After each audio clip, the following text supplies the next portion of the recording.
आज की बात। स्वागत। आप जानते हैं कि आज की बात में इस समय हम लोग सिंहल सम्राट दुष्ट ग्रामणी, इनका जो इतिहास है उसे आप तक पहुंचा रहे हैं। दुष्ट ग्रामणी की बात हमने पिछली कड़ी में देखी कि दुष्ट ग्रामणी ने भिक्षुओं के मार्गदर्शन में सिंहल में यानी कि श्रीलंका में कई विहार बनवाए, स्तूप बनवाए, और दुष्ट ग्रामणी ने जब पूरे सिंहल पर अपना कब्जा कर लिया, अपना राज्य स्थापित किया, तो एक सम्राट के रूप में उन्होंने बुद्ध धम्म को अपना एक मार्गदर्शक नैतिक जीवन का विचार माना और उसी के साथ वो आगे बढ़ते रहे। देखिए, राजा ने अपना अंतिम और विशाल का ऐसा महत्वपूर्ण कार्य किया। यह था रुवणवल्ले सैय यानी कि चैत्य का निर्माण। इसमें तथागत बुद्ध की धातु स्थापित कराई गई है। देखिए, श्रीलंका में महामहिंद जब गए तब वहां बुद्ध धम्म की नींव पड़ी, और अब दुष्ट ग्रामणी यहां तथागत के धातुओं को स्थापित कर एक बड़ा चैत्य उसने बनवाया। उस काल में उसकी ऊंचाई 120 रियान थी, अर्थात तब भी वो अपनी वर्तमान स्थिति में ही था, और भारत में उसके बराबरी का चैत्य शायद उज्जैन का रहा होगा। फिर दूसरा कोई चैत्य इतना बड़ा नहीं है भारत में। रुवणवैली स्तूप जो है उसका निर्माण तथा उसकी जो कथा महावंश में मिलती है वो बड़े विस्तार से दी गई है, और स्तूप की परिसमाप्ति के पहले ही दुष्ट ग्रामणी का अंत समय आ पहुंचा था।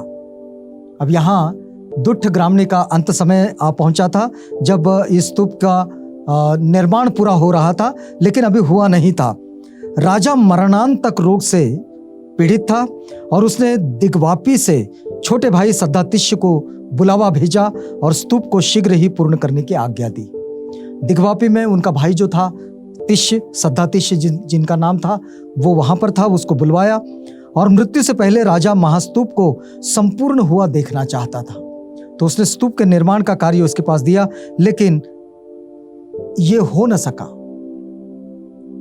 ये उनके जीते जी ये कार्य पूरा नहीं हुआ, और तिष्य ने सफेद वस्त्र का कुंच बनवाकर उससे चैत्य को ढकवाया, और बांस वालों ने बांस की छत बनाई, और तिष्य ने ऐसी व्यवस्था की कि चैत्य राजा को अपने अंतिम स्वरूप में दिखाई दे। तो एक बांस का ऐसा स्तूप बनवाया गया और जिसको शुभ्र वस्त्र से ढांक दिया गया, ताकि राजा ये देख सके कि उनके जीते जी ये स्तूप बन गया है। और स्तूप कार्य के समाप्ति की सूचना राजा को दे दी गई। राजा पालकी में महास्तूप के दर्शन करने आया। पालकी में ही लेटे लेटे उसने स्तूप की परिक्रमा की और दक्षिण द्वार पर वंदना की, और भिक्षु संघ से घिरे हुए राजा ने दाई करवट लेते हुए उत्तम महास्तूप को और बाई करवट लेते हुए लोह महाप्रसाद को देखा, और वहां से उसने अपनी अंतिम सांसें ली, और यहाँ दुष्ट ग्रामणी का देहांत हो गया। अब देखिए कि जिस स्थविरपुत्र अभय ने 28 युद्धों में दुष्ट ग्रामणी का साथ दिया था, अंत समय में राजा के मन में उसे देखने की प्रबल इच्छा हुई, तो उसने सोचा कि अब मृत्यु युद्ध के समुपस्थित होने से शायद उसकी पराजय देकर ही वह मेरे पास नहीं आया। किंतु स्थविर ठीक समय आ पहुंचे, और राजा ने प्रसन्न होकर उसको सामने बिठाकर कहा, पहले मैंने 2 योद्धाओं को साथ लेकर युद्ध किया, अब मृत्यु के साथ अकेले ही युद्ध आरंभ कर दिया हूं। राजा कहता है कि मैंने योद्धाओं के साथ मिलकर तो बहुत सारे युद्ध जीते, लेकिन ये जो अंतिम युद्ध है, मृत्यु का युद्ध, इसे मैंने आरंभ कर दिया है, और मृत्यु शत्रु को मैं पराजित नहीं कर सकता। मृत्यु नाम का जो शत्रु है उसे मैं पराजित नहीं कर सकता। स्थविर ने राजा को सांत्वना दी। स्थविर वहां पहुंचे थे, राजा को सांत्वना दी और बोले, महाराज भय न करें, क्लेश शत्रु को जीत, बिना मृत्यु शत्रु अजय है।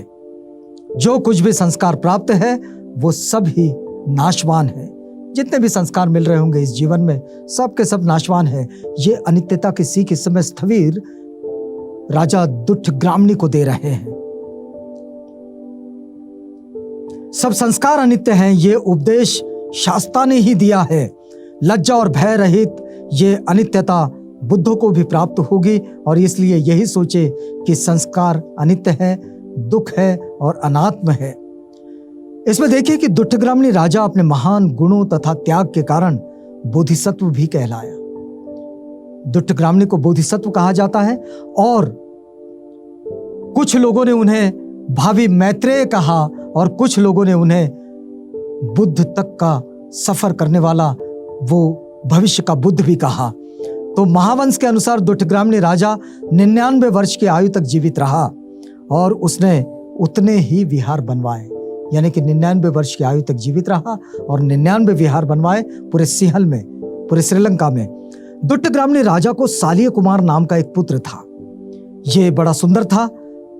चांडाल कन्या अशोक माला देवी के लिए उसने राजगद्दी ठुकरा दी। ये जो चांडाल कन्या थी अशोक माला देवी, इसके लिए उसने राजगद्दी तक ठुकरा दी और इसलिए उसका जो अनुज था सद्दातिष्य सिंहल द्वीप का शासक बना। और महावंश से सालिय अशोक माला के संबंध में अधिक जानकारी तो प्राप्त नहीं होती है, लेकिन आपको याद दिला दें कि जो श्रुतियाँ और जो दंत कथाएं और जो वहाँ जो बतलाई जाने वाली जो कथा है सिंहल में, उसमें सालिय और अशोक माला का जो प्रणय कथा से जुड़े हुए गीत हैं, जो कथाएं हैं, वो बड़ी प्रसिद्ध है। राजा दुष्टग्रामणी राष्ट्रीय वीर, पौराणिक नहीं बल्कि ऐतिहासिक पुरुष था। ये कोई दंत कथाओं का हिस्सा नहीं था, बल्कि ये पौराणिक पुरुष था। अब देखिए जहां जहां भी लोग कथा कथन की प्रक्रिया में आते हैं, साहित्य के निर्माण की प्रक्रिया में आते हैं, तो बहुत सारी उसके साथ ऐसी कथाएं भी जुड़ जाती है जो विश्वास करने योग्य नहीं होती। लेकिन दुष्टग्रामणी का ये जो सफर है, ये सफर एक ऐतिहासिक सफर है सिंहल का, और इसमें दुष्टग्रामणी की भूमिका बहुत बड़ी आती है। लंका की कहानी में उसकी कहानी एक महत्वपूर्ण स्थान रखती है। वह प्रथम सिंहल नरेश था, पहला सिंहल नरेश, जिसके राज्य में सिंहल जाति तथा बौद्ध धर्म ने अपना सिर ऊपर उठाया और दोनों की उन्नति, मतलब सिंहल जाति की भी और बुद्ध धर्म की भी उन्नति अपने चरम पर पहुंची।